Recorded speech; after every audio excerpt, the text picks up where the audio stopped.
Balapan sprint di Mugello kembali diwarnai dengan pertarungan 3 arah. Sementara Pecco Bagnaia menguasai jalannya balapan, Marc Marquez memenangkan duel dengan Jorge Martin yang akhirnya kehilangan kendali atas motornya. Untuk balapan kali ini yang 2 kali lebih singkat dari balapan hari Minggu, para pembalap memilih ban medium di depan dan ban lunak di belakang. Martin berada di posisi terdepan di depan Bagnaia yang akan menghadapi penalti 3 posisi di balapan utama dengan Maverick Vinales melengkapi barisan terdepan di depan Marquez. Bagnaia memulai balapan dengan start terbaik di depan Enea Bastianini yang berada di posisi kelima dan Martin. Berkat start yang sangat baik dari posisi ke-13, Brad Binder naik ke posisi keempat di depan Marquez yang mencoba menyalipnya di lap pembuka namun tidak berhasil. Martin juga memberikan ancaman serius kepada Bastianini dan melewatinya di lap pertama. Marquez berhasil menyalip Binder di lap kedua. Fabio Quartararo berada di urutan ke-15 pada saat itu dan balapan pembalap asal Perancis tersebut berakhir di lap tersebut. Miguel Oliveira kehilangan kendali atas motor Aprilianya saat mencoba menyalipnya, membuat kedua pembalap terjatuh. Petugas melakukan investigasi atas insiden tersebut tetapi memutuskan untuk tidak menghukum siapapun. Di awal lap ketiga, Bastianini mencoba melakukan manuver menyalip secara agresif terhadap Martin yang mencoba masuk kembali ke dalam. Keduanya bersenggolan dan Bastianini terjatuh. Petugas mengumumkan penyelidikan kedua, tetapi dengan cepat menyimpulkan bahwa itu adalah insiden balap. Martin mampu mempertahankan posisinya, setengah detik di belakang Bagnaia. Sementara Marquez berada di urutan ketiga di depan Binder dan Acosta. Tetapi yang terakhir dengan cepat menyalip pembalap asal Afrika Selatan itu, yang juga disalip Morbidelli 1 putaran kemudian. Di depan, Martin lebih merupakan ancaman bagi Marquez daripada pesaing untuk meraih kemenangan. Pembalap Gresini itu mencoba beberapa kali serangan dan serangan kedua adalah serangan yang tepat setelah melewati garis tengah. Marquez tertinggal 1 detik dari Bagnaia. Saat dia kehilangan kontak dengan Marquez, Martin terjatuh di tikungan pertama saat balapan menyisakan 4 lap lagi dan kehilangan poin penting dalam perebutan gelar juara. Bagnaia dan Marquez kini menjadi satu-satunya pesaing untuk meraih kemenangan. Pembalap Spanyol itu berusaha sekuat tenaga untuk memperkecil jarak, menutup jarak hingga 7/10 detik, namun jarak itu kembali melebar menjelang akhir balapan. Belum pernah memenangkan balapan sprint sejak Red Bull Ring tahun lalu, Bagnaia meraih kemenangan di depan Marquez. Kedua pembalap ini tampil sangat baik di kejuaraan ini, dengan Martin kini hanya unggul 27 poin dari Bagnaia dan 32 poin dari Marquez.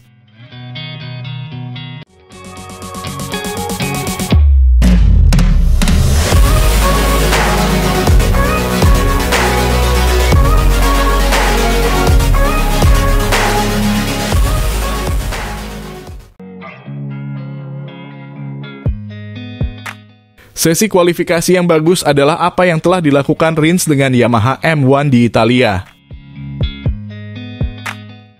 Posisi kedua yang memungkinkannya untuk langsung lolos ke Q2 besok sehingga menghindari Q1. Beginilah perasaan sang pembalap hari itu seperti yang dilaporkan oleh rekan kami Manuel Pecino dari sirkuit Mugello. Hari yang positif.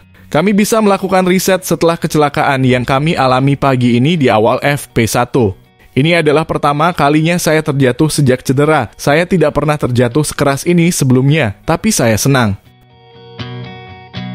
Terlepas dari itu adalah hari yang baik. Pada sore hari, kami memulai dengan ban baru untuk melakukan serangan waktu jika hujan turun dan kami berada di urutan kedua.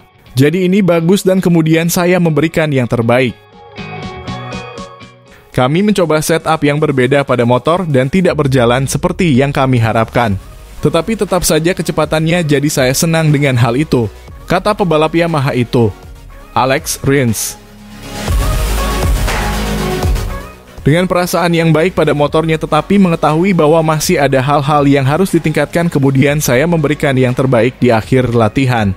Dari 2 ban yang kami pakai, yang pertama memang benar berada di belakang pembalap. Tetapi yang terakhir, kami turun ke lintasan sendirian dan kenyataannya saya mencatatkan waktu yang sangat cepat sehingga saya berada di posisi kedua pada akhirnya.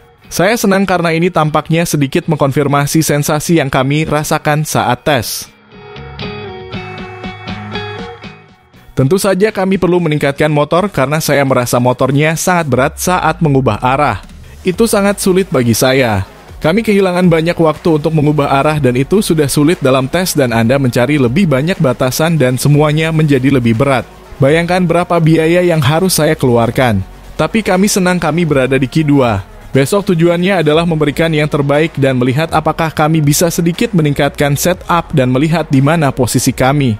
Apakah ini menegaskan bahwa Yamaha sedang bergerak? Ini adalah dorongan yang penting? Tentu saja, tentu saja. Pada akhirnya, sejak mereka membawa fairing baru ke tes Jerez dalam waktu kurang dari 2 bulan, Anda dapat melihat betapa terlibatnya mereka. Tidak banyak yang bisa kami lakukan untuk mengatasi masalah terbesar yang kami hadapi saat ini, yaitu mesin, tetapi mereka melakukan banyak hal. Kami sedang menguji banyak perangkat elektronik, dan dari situlah masalah dengan perangkat elektronik yang kami miliki di Montmello berasal. Hari ini kami keluar lagi dengan peta elektronik yang sedikit lebih baik dan kenyataannya adalah itu berjalan lebih baik. Kami semua melakukan 100% bagian kami.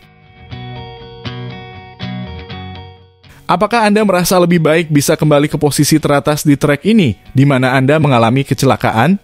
Sebenarnya hal itu tidak terlintas di benak saya. Pada akhirnya ini adalah trek yang saya sukai. Tahun lalu saya ingat saya langsung masuk ke Q2 juga. Saya berada di urutan ketiga dengan Honda. Ini adalah trek yang saya sukai, jadi saya harus memberikan yang terbaik. Dengan apa yang terjadi di pasar Ducati dan sebagainya, apakah ini adalah cara untuk mengatakan halo saya di sini? Ya, pada akhirnya, seperti yang saya katakan, setiap kali saya berada di atas motor, saya memberikan yang terbaik dan terkadang itu tidak sesuai dengan yang saya harapkan. Tetapi memang benar bahwa kami memberikan yang terbaik. Jujur saja dan tim tahu bahwa motornya tidak dalam kondisi 100%, jadi kami menderita. Itulah kenyataannya, pungkasnya.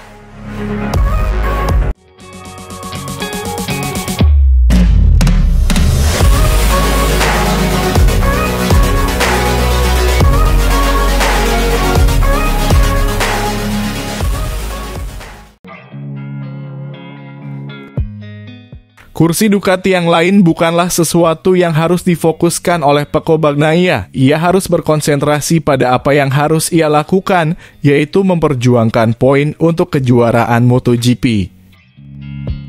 Meski begitu, saat pers tidak ragu untuk menanyakan hal tersebut kepada pembalap Italia ini. Namun ia tidak ingin mengumbarnya dan tetap fokus pada apa yang harus ia fokuskan, yaitu bertarung melawan Jorge Martin dan Marc Marquez. Mereka tak memberitahu saya apapun, saya meminta untuk tidak tahu apa-apa, ungkap Bagnaia seperti yang dilansir GP1 dan DAZN.